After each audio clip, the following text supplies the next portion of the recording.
आज वसंत पंचमी पंढरपूरमध्ये वसंत पंचमी निमित्तानं विठ्ठल रुक्मिणीच्या विवाहाची लगीनघाई आता सुरू झालेली आहे।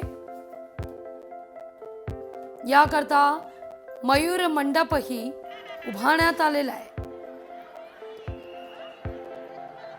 खास लग्न सोहळ्याकरता हा मयूर मंडप सकाळपासूनच सनई चौघड्याचे सूर परिसरात सध्या दुमदुमतायत। विठ्ठल रुक्मिणी मातेच्या विवाह सोहळ्याकरता या ठिकाणी आता लगीनघाई सुरू झाली आहे। आढावा घेतला आपले प्रतिनिधी अभिराज जुबाळे यांनी।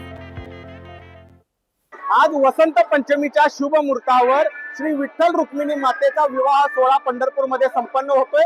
आपण आता विठ्ठल रुक्मिणी मंदिराच्या सभागृहामध्ये आहोत आणि या ठिकाणी हा मंडप सजलेला आहे। आपण बघू शकता आकर्षक अशी फुलांची सजावट या ठिकाणी विठ्ठल रुक्मिणी मातेच्या विवाह सोहळ्यासाठी केलेली आपल्याला दिसत आहे। एकंदरीतच या विवाह सोहळ्यासाठी राज्याच्या कानाकोपऱ्यातून पहाटेपासूनच भाविक पंढरपूरमध्ये दाखल झालेले आहेत। सनई चौघडा या ठिकाणी वाजत आहे। विठ्ठल रुक्मिणी मातेच्या विवाह सोहळ्यासाठी गेल्या 4 दिवसापासून पंढरपूरमध्ये लगीनघाई सुरू होती। दुपारी 12 वाजता बरोबर या ठिकाणी विवाह सोहळा संपन्न होईल, अक्षता पडेल आणि त्यानंतर आलेल्या वऱ्हाडी मंडळींना मंदिर समितीच्या वतीने शाही भोजनाचे देखील आयोजन करण्यात आलेले आहे। एकंदरीतच विवाह सोहळ्याची जय्यत तयारी झालेली असून आता अक्षता पडण्याची वेळ जवळ आलेली आहे आणि भाविकांना हा नेत्रदीपक, हा शाही विवाह सोहळा, देवाचा विवाह सोहळा 12 वाजता पाहता येणार आहे।